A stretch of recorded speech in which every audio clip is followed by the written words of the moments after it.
What's going on, guys? We're back. We got another video from this new channel we found called Hustler. He's got some really cool content. I'll leave his channel in the description below, linked.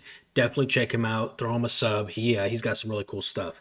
This one is Ukrainian FPV drones brutally destroy North Korean and Russian soldiers. I like watching stuff about the North Koreans because I want to know what's going on with them. You know what I mean? Are they extremely combat effective? Are they shitty? From what I hear, they're not the best. And I also hear they're tucking tail and trying to go back to North Korea. You know it's shit here if you're trying to go back to a shithole like North Korea, right? Anyways, so first of all, I got to say thank you guys. Thank you to all the members. We've been getting new members every day. And I just got to say from the bottom of my heart, thank you guys for real. That means a lot, more than you can know. So also, just all the new subs and views and shares and comments. I appreciate you guys helping me blow this channel up. The more people we can get to just see and be aware of what's going on out here, hopefully we can keep it at the forefront of people's brains, rather, because everybody, it's no secret that this war's been going on long enough that a lot of people just don't give a shit anymore, right? If it's out of sight, it's out of mind, and I'm the same way. If if there's something that's not directly catching my attention, drawing my attention, out of sight, out of mind, I don't think about it. So anyways, let me introduce myself for anybody who's new here. My name is Saxon. I go by Vegas here in Ukraine. I joined the International Legion for the Defense of Ukraine in January of 2023. I was in 1st Battalion Charlie 3 Platoon. Before I was in Ukraine, I was a firefighter and an EMT outside Fort Worth, Texas. I'm still in Ukraine. I'm no longer in the Legion. I'm with a different team that's working with the 13th Brigade Hatia. Hatia is a National Guard brigade that's been operating since before 2014. They have been around for a long time, and they've been operating on the front effectively for a long time. I am currently recommending if foreigners are coming to Ukraine and they want to fight or join an infantry unit, a fighting unit, to check out Hatia. Links in the description below. I don't get anything from recommending that to you guys.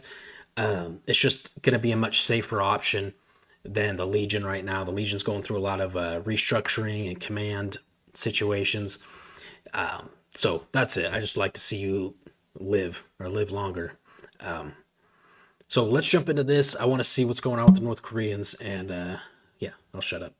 The war of aggression launched by Russian dictator Putin against Ukraine was supposed to last only 3 days. During this time, the Russian president planned to capture the whole of Ukraine. But as we can see now, the Kremlin dictator turned out to be a great conqueror only in words, and his second army of the world turned out to be nothing like the Russian leader had said. In one of my videos a while back, probably like a month ago, I made the comment that Putin said he wanted to be in Kyiv in 3 days, right? He said he promised he would take Kyiv in 3 days. I made that comment in my video, and all these little Russian sympathizers and Russian supporters were in the comments saying, he never said that. Putin never said 3 days. What are you talking about? Pretty sure most people saw him say 3 days. Just saying. Even before the full-scale war, and even now, Russia has been actively propagandizing that Russian troops are the liberators of the Ukrainian people, and that a bloody war is being waged against Ukrainian Nazis. Although there have never been any Nazis among Ukrainians, such propaganda is broadcast in order to somehow justify Putin's imperial... I gotta stop right there. I made a video about the... Here, let's not stop. Ambitions to see... on the blood. There's definitely a misconception that there's this like white supremacist Nazi situation going on in Ukraine, and it's not the case. But what he says is there's never been any Nazis in Ukraine. I don't think that's legit, but I'm sure there has been, and there still are here in Ukraine. The question that I have is there any more here than in the U.S. or in Canada or in the UK? I don't know. It's not prevalent to me. I'm Jewish. I have Star of David tattooed on my arm. I've never ran into an issue. I ran into one issue with some guys that had some Nazi symbolism on their gear, and they were French. They weren't Ukrainian. They were French. And I confronted them about it, and they swore up and down that the symbols meant something else and it had nothing to do with Nazis or hating Jews. So anyways, I just wanted to clarify that. They're around, but it's no more than anywhere else. I mean, there's shitty people everywhere, bad apples everywhere. Seize Ukraine and destroy its independence. Ukrainian troops, thanks to the help of Western countries and brave Ukrainian people, have been able to withstand and continue to defend Ukraine. Every day they fight for their lives and independence, destroying the Russian occupiers. Today, I'm going to show you some of the fiercest recent battles that have been caught on camera. I'm Hustler. Let's get started. Outskirts of Yampolivka village, Donetsk region. Russian infantry on 2 armored vehicles were attacked by Ukrainian artillery. One armored personnel carrier did not even cross a forest landing and exploded on a mine, while the other was hit by an artillery shell. The Russian paratroopers tried Damn, how many people is that? to hide among them, while the other was hit by an artillery Now, there's easily 12 people in that thing. shell. The Russian paratroopers try to hide among the trees, but it is the wrong time of year and there are almost no leaves on the trees. Ukrainian artillery starts shelling the forest. Ukrainian drones have also started destroying Russian armored personnel carriers. Armored vehicles began to burn. Another Russian armored personnel carrier was attacked by a Ukrainian kamikaze drone.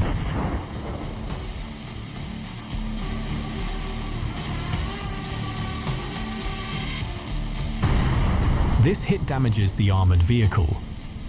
After that, Ukrainian kamikaze drone operators begin to hunt down Russian infantry hiding in the trenches.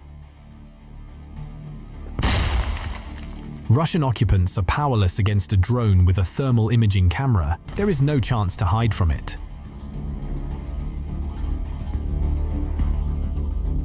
Another Russian assault in the Donetsk. It's like shooting fish in a barrel, dude. I mean, they just nowhere to go. Let me look at this landscape. And these posadkas, these forest belts right here, and I've talked about these in a lot of videos, but this is where the Ukrainians and the Russians dig their trench lines. This is where the foxholes are, the trenches, the all that stuff. And because of the fighting, a lot of it's just been sawed in like less than in half. Like trees are maybe 4 or 5 feet high now, but also the time of year, like he said, there's no leaves, there's no foliage. There's nowhere to hide, dude. And look at the landscape outside of this. It's just wide open and it's covered with mines, dude. I mean, this is what hell on earth looks like. Region. Here, the occupiers are trying to break through the defense of the Ukrainian military with 1 tank and 3 armored personnel carriers. Ukrainian reconnaissance drone transmits coordinates to Ukrainian artillery. The artillery opens fire, but the first shot is not entirely accurate.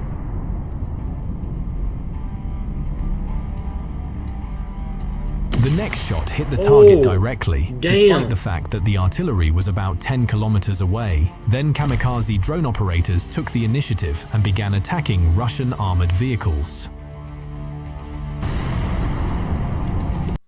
I know I've mentioned this in the last handful of videos, but the munitions they're using on drones now are so much more powerful, right? If you've been following this since the beginning, you remember when a drone would hit a tank or an armored vehicle, it'd be like this little puff of smoke, like, right?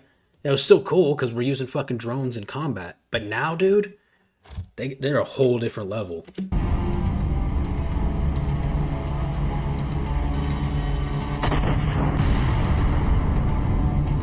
A few minutes later, a Ukrainian tank arrived on the battlefield. Together with Ukrainian drone operators, he began destroying damaged Russian equipment.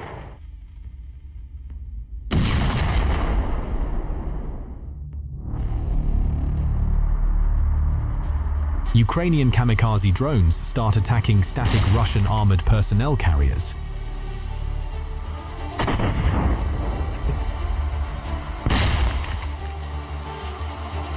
A Russian T-72 tank was destroyed by bombs dropped by a Ukrainian Baba Yaga drone.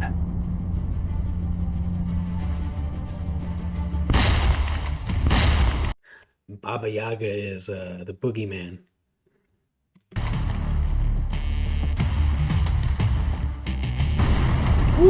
After 3 bomb drops, the Russian tank was successfully destroyed. In the end, Ukrainian drones eliminated the Russian invaders, who were left without armored vehicles and wanted to retreat to their positions.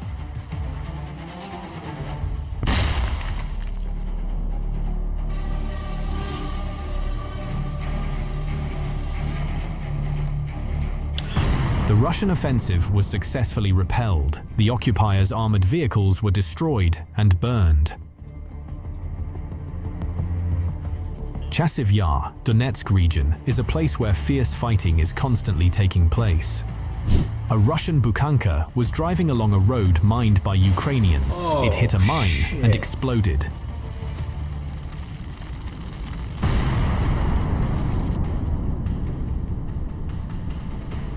The Russians wanted to storm the Ukrainian positions with 10 armored combat vehicles. Ukrainian artillerymen and drone operators began to repel the attack.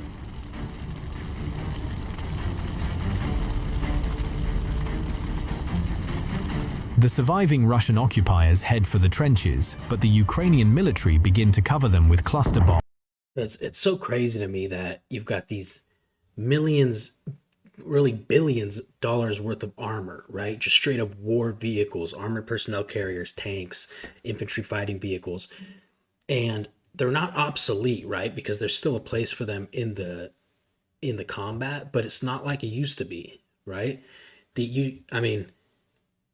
These cheap comparably drones are able to take out these multi-million dollar T-90 tanks. You know, it's so impressive to me.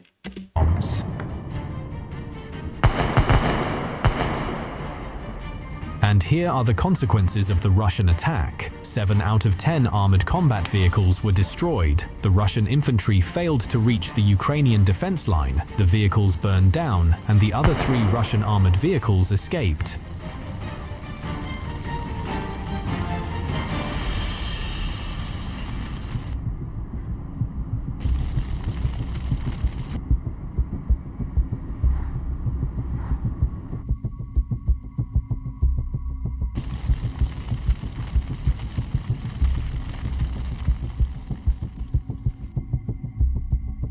Offensive in Luhansk region. 2 armored personnel carriers with Russian infantry move toward Ukrainian positions. They are followed by Ukrainian FPV kamikaze drones. After hit, the Russian armored vehicles stop and troops begin to get out. At the same time, Ukrainian drones continue to attack the armored personnel carriers. One of the armored personnel carriers explodes as a result of a hit. Then, it's the turn of the Russian infantry. With the help of Baba Yaga drones, Ukrainians began to eliminate the occupiers.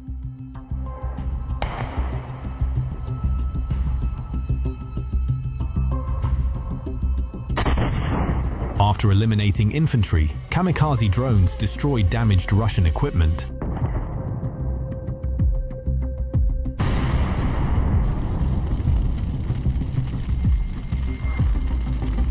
Kharkov direction. Ukrainian drone pilots attack Russian infantry fighting vehicle and destroyed Russian tank.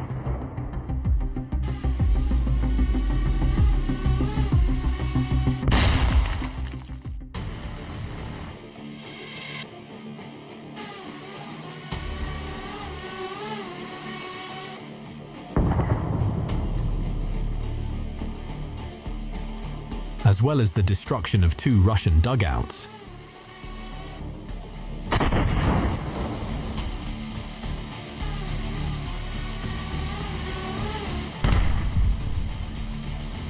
In the Pokrovsk sector, Ukrainian troops repelled an assault by Russian invaders using kamikaze drones.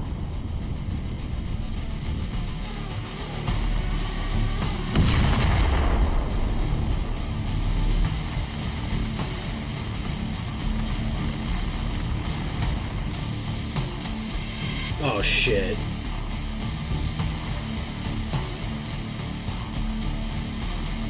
Kursk region, buffer zone of Ukraine.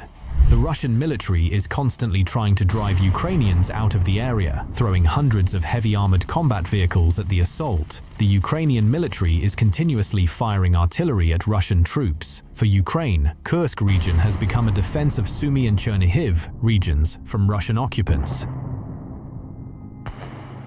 Ukrainian artillery is currently firing at 3 Russian armored personnel carriers with Russian troops.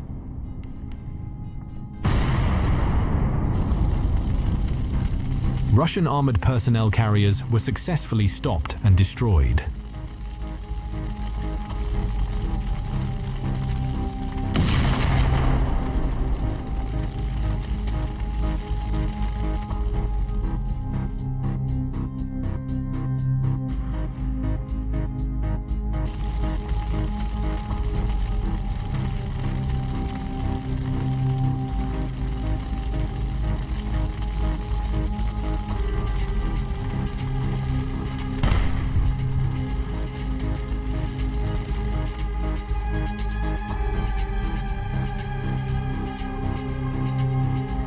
That's all for today. Subscribe to the channel to keep.